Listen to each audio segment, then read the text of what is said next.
Bonjour, Mélanie Poli.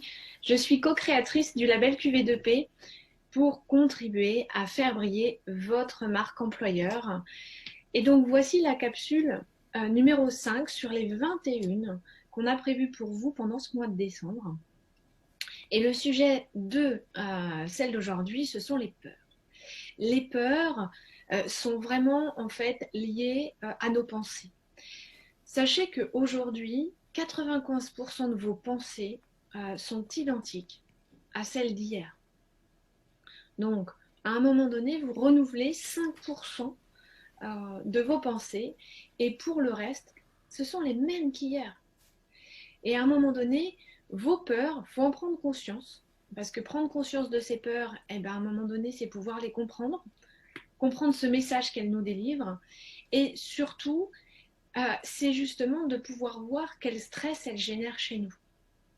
Chez nous, en tant qu'entrepreneur, auto-entrepreneur, freelance, indépendant, profession libérale, dans la situation voilà, que l'on vit aujourd'hui, l'idée c'est de comprendre ce stress.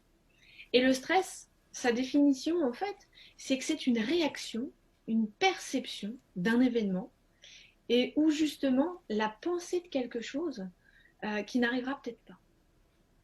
Et donc, ça génère cette peur et des pensées qui tournent en boucle dans votre tête.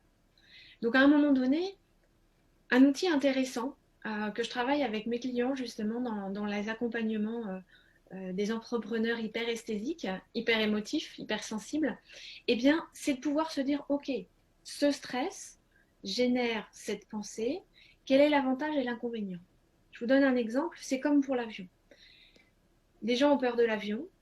L'avion, voilà, qu'il se crache, voilà, la pensée négative au possible. Et pour autant, le fait de se dire, je le contrebalance avec quoi? Avec je vais vers quoi? Je vais voir des vacances, des vacances au soleil, de la famille, des amis.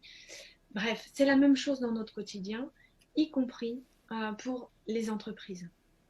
Aujourd'hui, on a la peur de la faillite, la peur justement de ne pas rentrer suffisamment de business pour pouvoir survivre, eh bien ça génère quoi et comment vous pouvez vous mettre en action pour que cette peur devienne le carburant et fasse que votre offre se renouvelle, que votre positionnement se renouvelle pour rebondir.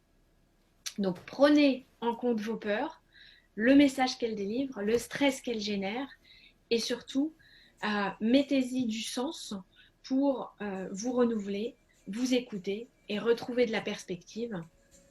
Et pensez QV2P. Belle journée!